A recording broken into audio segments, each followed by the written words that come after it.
Estábamos ajustando para encontrarnos con esta charla que teníamos ganas de compartir con ustedes, con Edgardo Esteban. Edgardo Esteban es ahora director del Museo Malvinas, pero bueno, periodista, un compañero con el cual nos hemos encontrado en las calles durante un sinfín de ocasiones, cuando durante muchos años fue el cronista de Telesur en Argentina, militante de la causa Malvinas.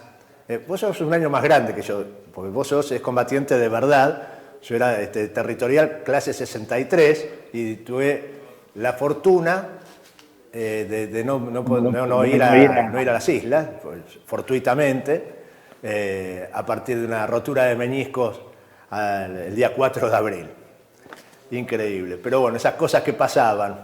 Y hoy Edgardo está dirigiendo el Museo Malvinas, que es un lugar fantástico, y el otro día me difundieron la invitación de lo que es la reapertura del museo, ahora que se levantan las restricciones. Así que, Edgardo, bienvenido a Urbana TV. Un gusto tenerte acá en la pantalla de que es el primer canal villero de la patria. Y contanos un poquito, ¿de qué trata el Museo Malvinas? Felicidades, gracias por la invitación. O sea, estuve cuando se inauguró ese canal, conozco muy bien sus instalaciones, conozco muy bien ese lugar que siempre trae en mis recuerdos a lo que fue la lucha también del padre Mujica. Y cuando terminamos de hacer Iluminados por el Fuego, había un proyecto con Gastón, hicimos un trabajo muy intenso de investigación sobre una ficción sobre la vida de Carlos Mujica, que es la gran asignatura pendiente que tiene todavía el cine argentino, ¿no? Y el museo, que me dejó por un tiempo ese amor profundo por la carrera de periodismo que está y que algún día seguramente retomaré, es el museo, uno de los museos más lindos que tiene la Argentina. Tenés 42 pantallas en donde recorrer los 500 años de historia. No es un museo de guerra, es un museo que relata en su guión los 500 años de historia desde el avistaje de nuestras islas, con todo lo que tenga que ver con su fauna, con su flora, con su mar austral, con lo que tiene que ver con la usurpación, con lo que significan las reivindicaciones históricas y las hazañas, no solamente el conflicto bélico, que tiene un sector muy importante, un homenaje a nuestros caídos, sino también el viaje de Miguel Fillera con un avión Cessna en el año 64, que tenemos acá en el hall central del museo, o la bandera que llevó, una de las 7 banderas que llevaron los cóndores cuando fueron en el año 66 a hacer patria, cuando estaba el dictador Onganía jugando al polo con el marido de la reina Isabel II. Hemos ampliado ahora una muestra que es la primera que podemos hacer gracias a las dificultades que nos generó la pandemia, que tiene que ver con los 70 años del Instituto Antártico, donde realmente es una muestra bellísima, que la íbamos a tener por 3 meses y la vamos a prolongar hasta fin de año, porque es parte también de esa identidad, ¿no? De lo que significa la palabra soberanía y de que hay que conocer, porque uno habla a veces, como pasa con Sarlo, como recién la nombraste, de lo que no se conoce y puede meterse en dificultades y decir cosas que no corresponden. Por eso me parece que es muy importante este museo. Tenemos una sala prólogo que en 12 minutos 56 segundos ves en una pantalla 360, es decir, que es circular, la historia de los 500 años de nuestras islas. Y hemos actualizado hasta el 10 de diciembre del 2019, cuando asumió Alberto Fernández como presidente, del 2020, cuando Alberto Fernández, no, 2019, perdón, cuando Alberto Fernández asumió como presidente de la Nación, en la línea de tiempo y la sala prólogo para actualizarla, y hoy es un museo que está de pie, que lo estamos dejando como fue en sus inicios y cuando se inauguró por parte de la expresidenta Cristina Fernández de Kirchner el 10 de diciembre del año 2014. Realmente vale la pena, es un museo que uno lo disfruta y que se va con un conocimiento que sería bueno que aquellos que tanto hablan sin conocer nuestras islas y lo que significa la palabra soberanía, que es la más importante que tenemos que tener en torno a nuestras islas, acá la van a encontrar. Edgardo, es importante destacar que no es el Museo de Malvinas de la guerra. No. Son 500 años de historia, es una mirada muy distinta. ¿Y qué es lo que se muestra? ¿Qué es lo que hay en esos 500 años? Y hay un guión que te demuestra, por ejemplo, que recién veíamos una especie de maqueta donde está la población que estuvo por más de 100 días a cargo de la comandancia política y militar que tenía a cargo Luis María Bernet, que era el gobernador, y que ahí está la historia de esas 150 personas aproximadamente, 23 familias, que habitaron nuestras islas hasta la usurpación por parte del Reino Unido en 1833, y que había un asentamiento que representaba a las provincias del Río de la Plata, en donde se hacían sus actos los 25 de mayo, donde había actividades culturales, había una biblioteca con libros en castellano, en inglés, en alemán, porque bueno, Bernet venía de Hamburgo, ¿no? Era de origen alemán, y también tenía sus granjas y tenía sus lugares para su septiembre, y tenía una vida y que uno lo puede ver en los diarios que se escribieron, tanto por Emilio Bernet como por la compañera, por María Bernet, y que cuentan hasta cómo estaba el tiempo, si llovía, si hacía frío, si hacía calor. Y después tiene todo ese relato de lo que significó esa usurpación, también con nuestros pensadores, con nuestros referentes, con lo que significa entender la palabra soberanía, porque Malvinas es transversal, es decir, es una línea que nos une a todas y a todos, o a casi todos los argentinos, y que de alguna forma marca esta parte de nuestra identidad. No creo que haya un tema que sea tan convocante y que no marque tanta pertenencia, pero cuando hablamos de Malvinas, también hablamos de porque cuando vos escuchás a Beatriz Arlo o a Mauricio Macri hablar de 2 islitas, estamos hablando de 2.400.000 kilómetros cuadrados, 10 veces más la superficie del Reino Unido, de las Islas Británicas, que es lo que pretende el Reino Unido en torno a las Islas Malvinas, Georges y Sandwich del Sur. Cuando hablamos de nuestras Islas Malvinas, habría que ir a la Patagonia a ver el paisaje que es similar, no a Escocia, sino a nuestra Patagonia, lo que tiene que ver con sus montañas o con su flora y con ese viento permanente que es un viento austral, que debe tener similitud en lo climático con Escocia, como decía recién la señora que estábamos mencionando. Ahí, Edgardo, vos sí, ya lo mencionaste 2 veces, hablábamos en la previa de Beatriz Arlo, y por ahí alguno no está informado, no está al tanto de por qué la mencionamos tanto. Te invito a que veamos lo que fue un fragmento de la charla, un fragmento tremendamente ofensivo, en la charla que tiene Beatriz Arlo en el canal La Nación, y decía esto de Malvinas. La gente cuando dice Malvinas son argentinas no se sienta un minuto a pensar si son argentinas, si no argentinas, ni qué son las Malvinas. El general Galtieri mandó tropa a las Malvinas. Ese es un acto, yo diría, nacional psicótico, ahora que se usa usar palabras combinadas. ¿Usted estuvo en las Malvinas? No, nací en el 76. No, estuvo en el sentido, sí, no, después no. Se puede ir hoy. Yo pedí ir a las Malvinas justamente para una serie de notas que hice en La Nación. Ese es un territorio británico, es lo más parecido al sur de Escocia. Mandar tropa ahí es un acto que no hay habitante de ese territorio que no viva como una invasión,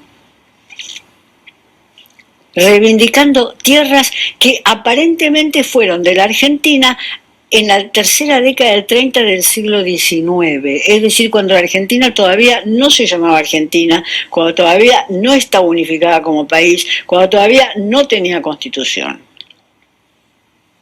Y hoy todavía se agita eso cada vez que le quiere hacer cierta propaganda nacional. Pero perdóneme, Beatriz, no quiero malinterpretarla. ¿No? Son tremendamente ofensivas y además de mucha ignorancia, ¿no?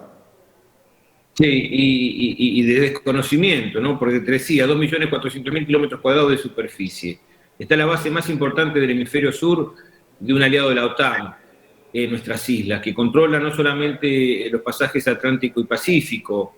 ¿Te imaginas que es el único lugar del planeta donde pueden pasar submarinos nucleares del Atlántico al Pacífico? Pero pasa algo en el canal de Panamá como pasó en el canal de Suez, y es un lugar sumamente importante para el comercio también. Permite la depredación de nuestra fauna ictícola. Desde el año 1983 al año 2015 solamente de regalías pesqueras por el calamar se recaudaron para el Reino Unido, pero fundamentalmente para nuestras islas, 147.000 millones de dólares. cuántas escuelas, cuántas viviendas hay en la Villa 31, cuántos planes alimentarios, cuántos comedores, cuántos respiradores hubiesen podido comprar.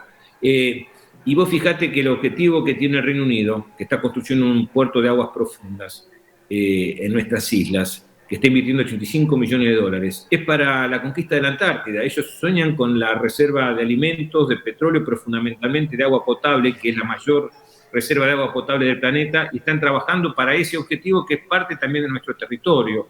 Por eso tenemos que trabajar y construir soberanía, porque podemos hablar desde el romanticismo, pueden decir, sí, la mística de Malvinas. Nosotros estamos trabajando ahora en un proyecto que se llama Malvinas Mi Club, con los barrios de fútbol, con los clubes de barrio, con los clubes de barrio, que hay más de 10.000 clubes de barrios en todo el país, para que pinten murales sobre Malvinas. Y es hermoso la experiencia, porque están pintando murales en los clubes de barrios, en esos barrios en donde seguramente en cada lugar y en cada rincón hay una plaza, una calle, un monolito, una escuela, un homenaje a los caídos de Malvinas, porque es parte de esa identidad. Entonces, que se hable con tanta banalidad, con tanta imprudencia e ignorancia, como decías vos, de la causa Malvinas y lo que es este amor profundo, no es solamente un ataque a nuestros compañeros enterrados en las islas, no es un ataque a este pasado y a esta lucha que estamos marcando en lo que es la historia de 500 años, sino mirando hacia el futuro, porque también es negocio, porque ahí está nuestra plataforma continental, marítima continental, que es casi el doble de superficie que la plataforma que tenemos continental, es decir, que el territorio continental argentino en Latinoamérica. Me parece que es importante que podamos trabajar desde esa perspectiva. Edgardo, mientras vas a buscar tu vaso de agua, que te ahogaste, ¿estabas tomando agua o estabas tomando mate? Viste que nos enseñan que no hay que tomar mate, ¿no? Sobre todo en radio. Sí. Ahí me lo sacaron de imagen a Edgardo, no lo estoy viendo. Nos dice, ahora, cuando hacemos radio, que no tenemos que tomar mate. Bueno, sí, no pude hacerlo, siempre estoy no, tomando mate, pero pasan estas cosas, ¿viste? Bien. Sí, es la secuela del COVID. Tuve COVID hasta hace poco tiempo y me estoy recuperando muy bien. Sí. Ajá. No me había enterado del tema. Escúchame, volviendo a Sarlo, cuando vos escuchaste eso, sus declaraciones, tu reacción fue invitarla, ¿no? Hiciste pública una invitación al Museo de Malvinas a justamente explicarle de qué se trata. ¿Tuviste respuesta?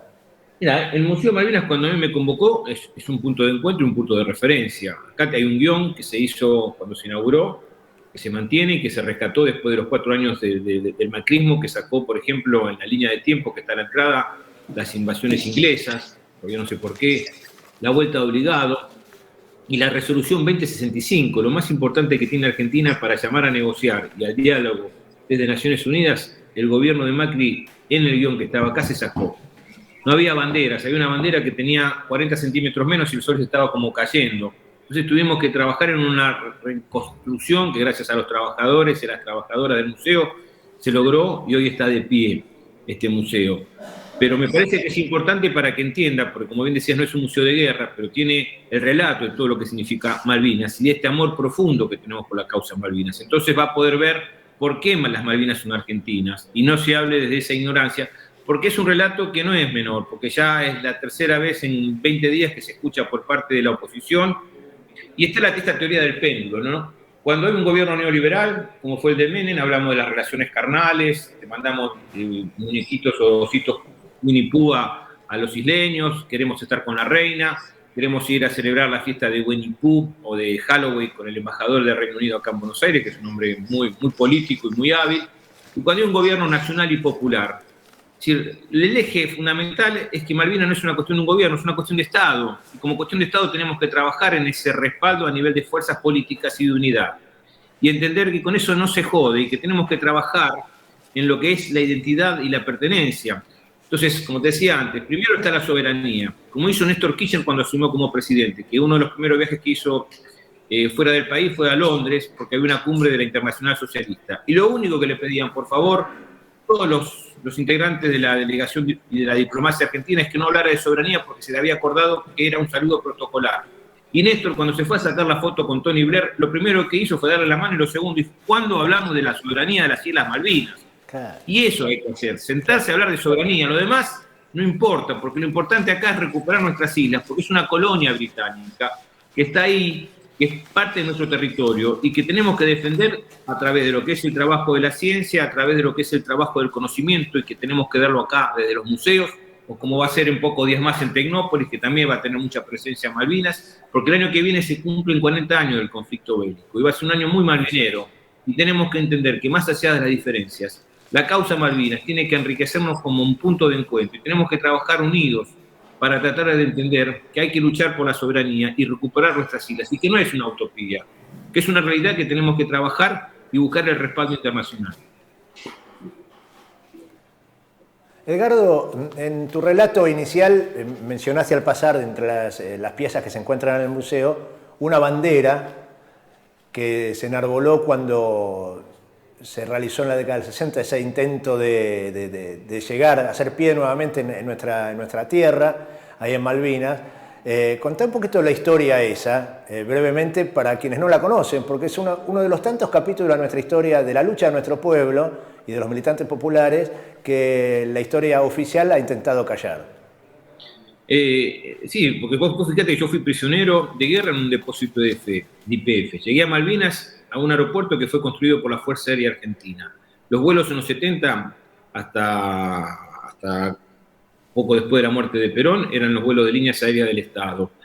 Estaba el Correo Argentino, nosotros mandábamos las cartas por la oficina que estaba antes del conflicto bélico del Correo Argentino, el gas era el gas del Estado. Entonces hay muchas cosas que no se conocen por qué Argentina tenía tanta presencia. Lo cierto es que en el año 66 había un grupo que estaba comandado por Dardo Cabo, eran todos jóvenes, salvo su compañera, que tenía unos 30 años, la mayoría tenía entre 25 y 17 años.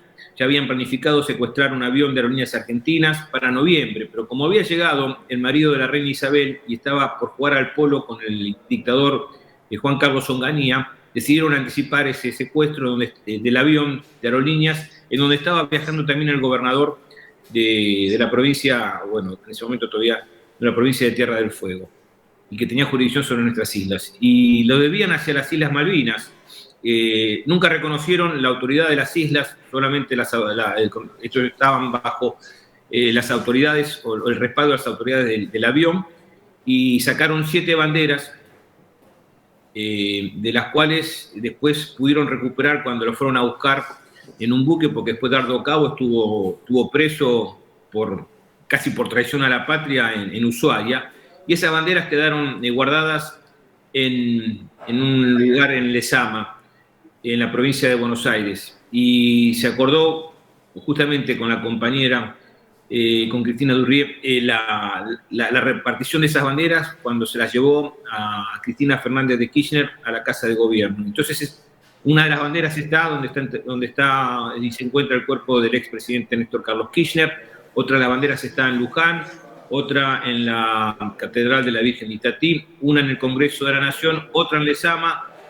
Hay una bandera en la Casa de Gobierno y la 7ª bandera la tenemos con mucho orgullo aquí en el Museo Malvinas.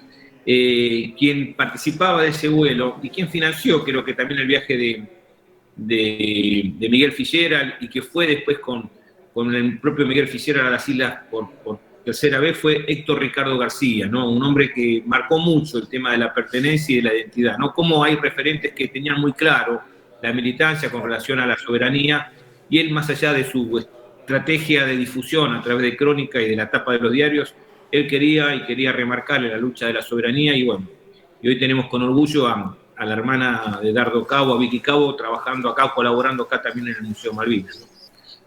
Lugar absolutamente justo.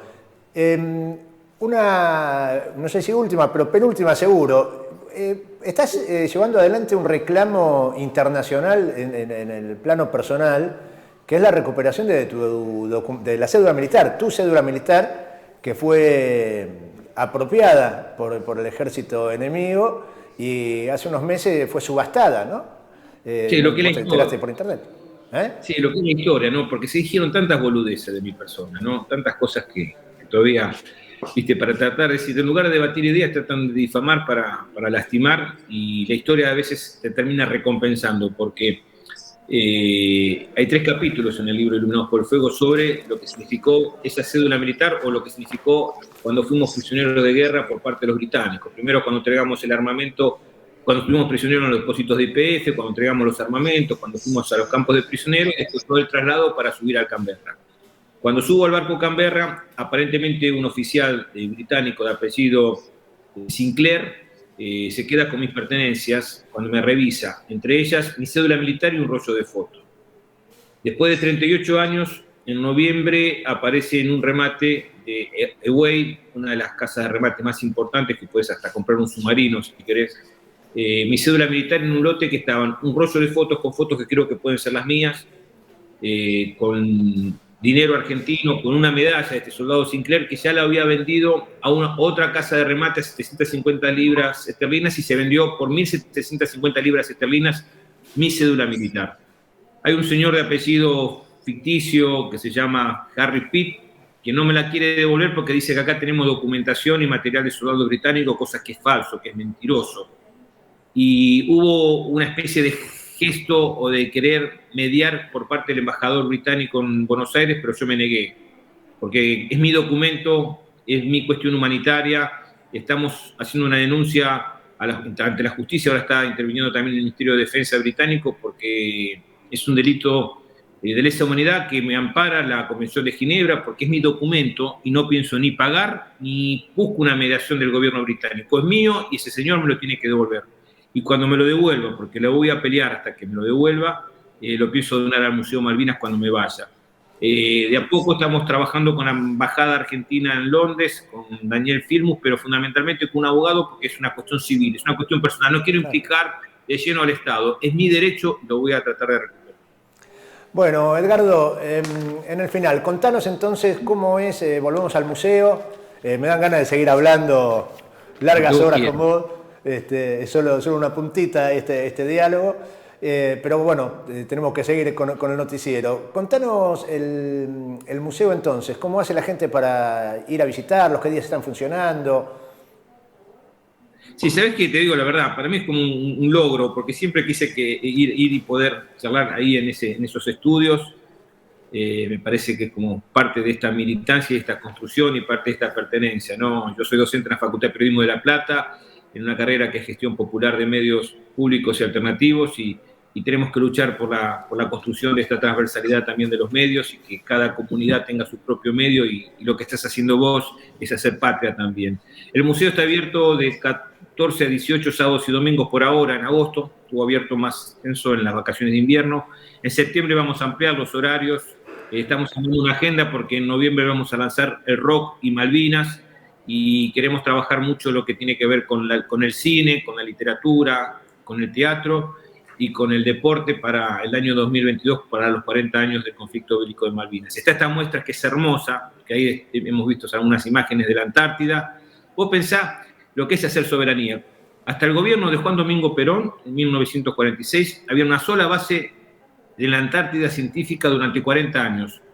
Cuando llega el gobierno de Perón, Perón crea el Instituto Antártico, la Dirección Nacional del Antártico, crea 8 bases en la Antártida, permanente, 23 refugios, compra el primer rompehielos, es decir, tenía una concentración y un trabajo sobre lo que era la soberanía y el desarrollo de la soberanía. Y es lo que tenemos que entender que hay que trabajar, porque no es la retórica, no es la palabra, es la pertenencia y la identidad, que a veces, como hablábamos antes, es más fácil decir que hay que regalar las islas a cambio de vacunas, que no son argentinas, que quieren vivir en el Reino Unido porque se sienten identificados porque las Malvinas son británicas, y todas esas sartas de estupideces se contrapone cuando vos estás haciendo soberanía y haciendo patria. Entonces, si entendés que tenés 5 millones de kilómetros cuadrados de mar austral, que es nuestro territorio, entenderías cómo hay que trabajar en función de la lucha por la soberanía y por la recuperación de nuestras islas. Y ojalá pueda haber la celeste y blanca antes de que me muera en nuestras Islas Malvinas. Ojalá, deseo compartido. Bueno, abrazo grande, gran final entonces para esta entrevista, y nos vemos en cualquier momento, y a disposición, por supuesto, del museo.